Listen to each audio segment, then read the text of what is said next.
नमस्कार मित्रों, मैं डॉक्टर आईपी सिंह आज आपके लिए एक बहुत ही विशिष्ट कहानी, आंचलिक कहानी फणीश्वर नाथ रेणु की पंचलाइट की मूल संवेदना लेकर प्रस्तुत हो रहा हूँ। ये कहानी कई विश्वविद्यालयों में और कई राज्यों के माध्यमिक शिक्षा बोर्ड आदि में पाठ्यक्रम के रूप में है। वैसे भी आंचलिक कहानियाँ किसी क्षेत्र विशेष का परिचय प्रस्तुत करने के लिए मशहूर रही हैं, आंचलिक उपन्यास भी। तो चलें देखते हैं पंचलाइट कहानी की मूल संवेदना। यहाँ थोड़ा सा ध्यान रखें कि आंचलिक संदर्भ जब आता है तो दो तीन बातें ध्यान में रखा करिए।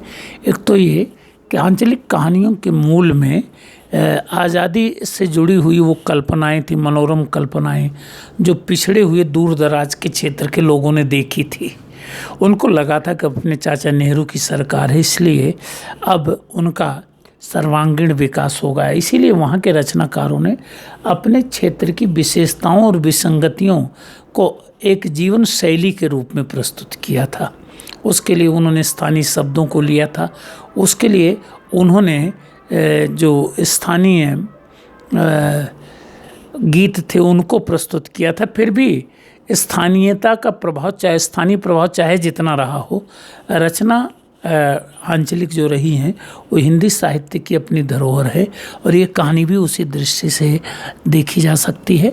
मौका मिलेगा मित्र तो इस कहानी पर एक छोटी सी टिप्पणी अलग से एक वीडियो में मैं डालूंगा, जिसमें इसके लिए जो लोकल शब्द हैं, स्थानीय शब्द हैं, उन्हें प्रस्तुत करने का प्रयास करूंगा और उस संदर्भ में अलग से थोड़ा सा आपको संकेत दूंगा। तो चलिए हम लोग चलते हैं पंचलाइट कहानी की मूल संवेदना। फणीश्वर नाथ रेणु हिंदी कथा साहित्य के स्थापित आंचलिक कथाकार हैं। बिहार प्रांत के ग्रामीण अंचल के जीवन संदर्भों को उन्होंने जीवंत स्वरूप में प्रस्तुत कर संपूर्ण देश को उससे परिचित कराया है। प्रस्तुत कहानी इसी संदर्भ से जुड़ी हुई कहानी है।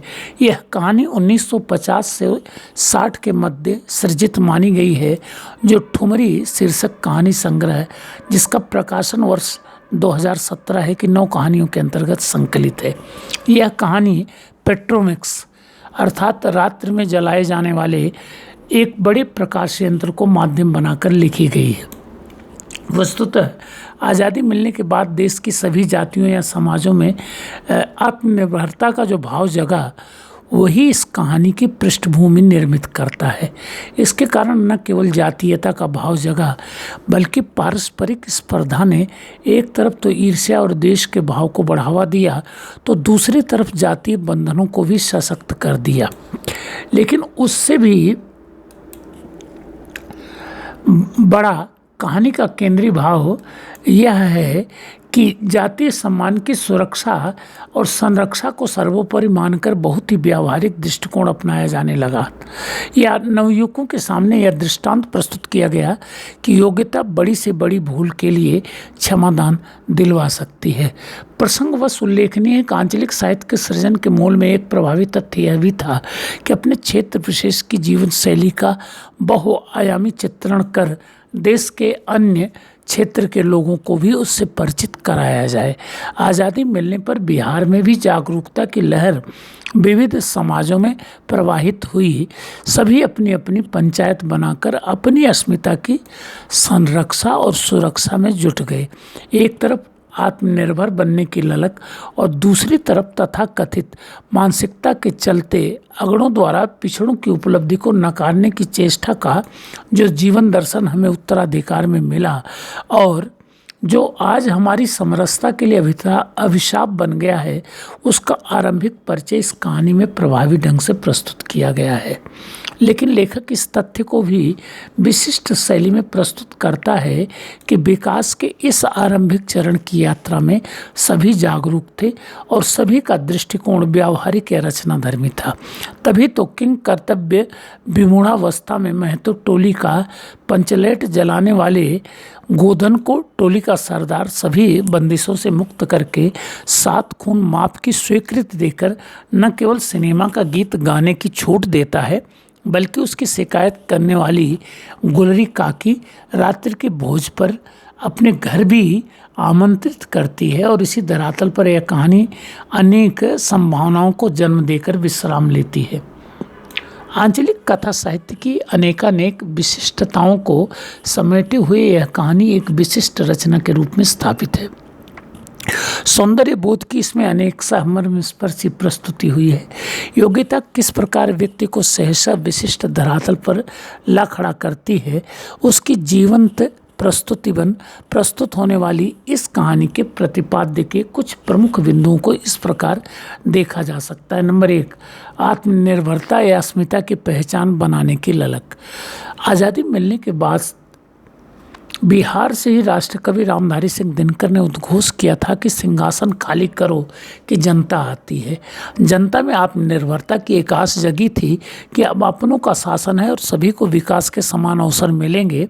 इसीलिए बिहार के किसी गांव के महतो टोली के पंच निर्णय लेते हैं कि गांव की 8 जातियों में से अधिकांश के पास जब अपनी दरी, जाजिम, सतरंजी और पेट्रोमैक्स के साथ अपनी अपनी सभा चट्टी हैं तो उनके पास भी होनी चाहिए। इसलिए सरदार, दीवान, छड़ीदार आदि दंड, जुर्माने आदि के पैसे जमा पैसे से रामनवमी के मेले में पेट्रोमैक्स खरीदते हैं और उनका समाज इसे अपनी एक उपलब्धि के रूप में स्वीकार करता है। स्पर्धा की यही रचनाधर्मी मानसिकता आज जातीय विद्वेष का बहुत ही घिनौना स्वरूप धारण कर चुकी है, जिसका स्पष्ट संकेत लेखक ने फुटंगी झा के चुभते व्यंग्य और राजपूत टोली द्वारा हंसी उड़ाए जाने के संदर्भ द्वारा प्रस्तुत किया है। नंबर 2, जातीय स्पर्धा। आज़ादी मिलने के बाद आत्मनिर्भरता की जो ललक विविध जातियों समाजों में जगी, वह धीरे धीरे विडंबनापूर्ण बनने लगी। पिछड़ी हुई जातियों के लोग आत्मनिर्भर बनने की चेष्टा करने लगे तो अगड़ी जाति के लोग उसे सहज ही स्वीकार नहीं कर पाए।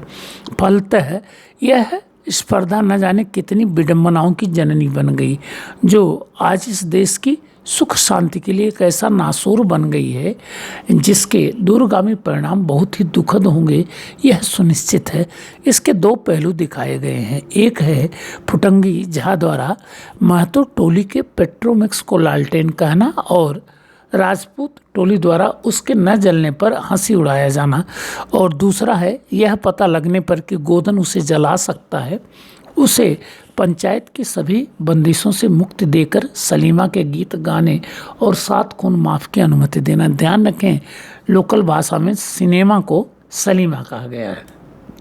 नंबर 3, धार्मिक आस्था। कहानी का एक विशिष्ट धरातल वह है जहां उस धार्मिक आस्था की प्रबल प्रस्तुत हुई है जो देश के जन जन को एकता के सूत्र में आबद्ध कर देती है। लेकिन दुर्भाग्य यह है कि हम अपनी इस विशिष्टता से भटक गए हैं। मंदिरों और मठों में अब वह सब कुछ होने लगा है जिसका कभी वे पुरजोर निषेध किया करते थे। ऐसे में यह भी सुनिश्चित है कि यदि हमारी परंपरागत धार्मिक आस्थाएं विखंडित हो गई तो देश को पतन के गर्त में डूब जाने से शायद ही कोई शक्ति बचा सकेगी। नंबर 4, योग्यता की प्रासंगिकता। आचार्य नंदुलारे वाजपेयी की एक उक्ति है कि प्रतिभा किसी की वंदनी नहीं होती और परिश्रम किसी के द्वार का याचक नहीं होता। इस कहानी में गोधन को केंद्र में रखकर इसी यथार्थ की प्रस्तुत की गई है। वह गांव की एक लड़की मुनरी को देखकर सिलेमा का गीत सलम सलम गाता है, जिसकी शिकायत वो अपनी माँ गुलरी काकी से करती है और गुलरी काकी महतो पंचायत से। पंचायत का दंड न चुकाने पर उस पर जातीय बंधन लगा दिए जाते हैं। लेकिन जब पंचलैट जलाने का संकट खड़ा होता है तो वही मुनरी अपनी सहेली के माध्यम से उसका नाम लेती है और पंचलैट जलाकर वह सबका चहेता बन जाता है। इस प्रकार यह कहानी स्पष्ट करती है कि योग्यता का सार्थक उपयोग किस प्रकार उपादेय हो सकता है। गोधन बंदिशों से मुक्त होता है, 7 खून माफ़ की स्वीकृति मिलती है और गुलरी काकी बड़े सम्मान के साथ रात के खाने पर बुलाती है, और जहां अंततोगत्वा मुनरी भी अपनी भूल स्वीकार कर क्षमा याचना सा करती है। नंबर 5, प्रत्युत्पन्नमतित्व। कहानी संकट के क्षणों में प्रत्युत्पन्नमतित्व की महत्ता प्रतिपादित करती है। समय को देखकर जो अपनी मान्यताएं न बदल दे वे मूर्ख होते हैं। इसी तथ्य को भारतीय मान्यता में मानव धर्म और आपद धर्म कहा गया है। मातो समाज द्वारा गोधन पर लगाई गई बंदिशों को समाज की इज्जत को ध्यान में रखकर तत्काल हटा देने का निर्णय इसी तथ्य का समर्थन करता है, जिसे सर्वथा संगत ही कहा जा सकता है। इसके साथ ही गोधन के लिए भविष्य की संभावनाओं के द्वार भी खुल गए हैं, अर्थात गोधन मुनरी और गुलरी काकी का ऐसा चहेता बन गया है जहां अब कुछ भी संभव है। नंबर 6, आंचलिक जीवन की रसमयता। हिंदी के कथा सम्राट मुंशी प्रेमचंद ने कहा था, भारत गांव में बसता है, अतः भारतीय संस्कृति की सुरक्षा और संरक्षा गांव की सुरक्षा और संरक्षा से ही संभव है। यद्यपि आंचलिक साहित्य के उद्भव और विकास के अन्य महत्वपूर्ण कारण भी थे, परंतु यह सत्य है कि आंचलिक रचनाओं ने आज़ादी के बाद की विकास की संभावनाओं को केंद्र में रखकर अपने अपने क्षेत्रों का जो जीवंत स्वरूप प्रस्तुत किया वह बहुत ही जीवंत एवं आकर्षक था। इसमें कमियां भी थीं और विशिष्टताएं भी। फणीश्वरनाथ रेणु का रचना संसार इस दृष्टि से एक आदर्श मानक माना जाता है। यद्यपि यह कहानी उनकी कई अन्य कहानियों की भांति आंचलिकता के गुणों से उतनी संपन्न नहीं है, परंतु अपनी प्रस्तुति के माध्यम से वे अपनी बात कहने में पूरी तरह सफल हुए हैं, इसमें संदेह नहीं। मित्रों, यहाँ लाल पान की बेगम या मारे गए गुलफाम अर्थात तीसरी कसम जैसी कहानियाँ जो हैं वो इस दृश्य से कहीं ज़्यादा श्रेष्ठ हैं। नंबर 7, सौंदर्य बोध का यथार्थ। कहानी का सबसे संवेदनशील धरातल उसका सौंदर्य बोध है। जो मुनरी और गुलरी काकी गोधन को आवारा समझते हैं, वही उसकी योग्यता के प्रदर्शन के बाद पंचायत की तरह न केवल उसे अपराध मुक्त कर देती हैं, बल्कि उसे शाम के खाने पर भी बुलाती हैं, जहां मुनरी इशारे में उससे कहा सुना माफ़ करने का आग्रह करती है। आशय यह कि योग्यता का वर्ण सौंदर्य बोध की स्वाभाविक प्रवृत्ति है। कहानी संवेदना की दृश्य जितनी सशक्त रचना है, उसे प्रभावी बनाने के लिए शिल्प का भी उतना ही सार्थक उपयोग हुआ है। यह निर्विवाद रूप से एक आंचलिक कहानी है जो बिहार के किसी गांव की एक मनस्पर्शी घटना पर आधारित है। कथा वस्तु एक साथ सामाजिक, आर्थिक, धार्मिक, शैक्षणिक और मनोवैज्ञानिक संदर्भों पर आधारित है। ऋज रेखीय विस्तार के मध्य पूर्व दीप्त पद्धति का पृष्ठभूमि के रूप में सार्थक उपयोग हुआ है। सभी पात्र वर्ग चरित्र कहे जा सकते हैं, किंतु गोधन, मुनरी और गुलरी काकी के चरित्र प्रभावित करते हैं। कहानी में संवादों की बहुत ही सार्थक भूमिका है। इसकी भाषा बिहार की भाषा से प्रभावित होकर भी कहानी हिंदी की रचना मानी जाएगी। शैली में विवरण, वर्णन, भाव और विचार के साथ साथ हास्य, व्यंग्य और आत्मकथात्मक शैली का सार्थक उपयोग हुआ है। कहानी पंचलेट अर्थात पेट्रोमैक्स को केंद्र में रखकर लिखी गई है, लेकिन संवेदना के विविध संदर्भों के कारण यह देश काल की सीमा से मुक्त मानी जाएगी।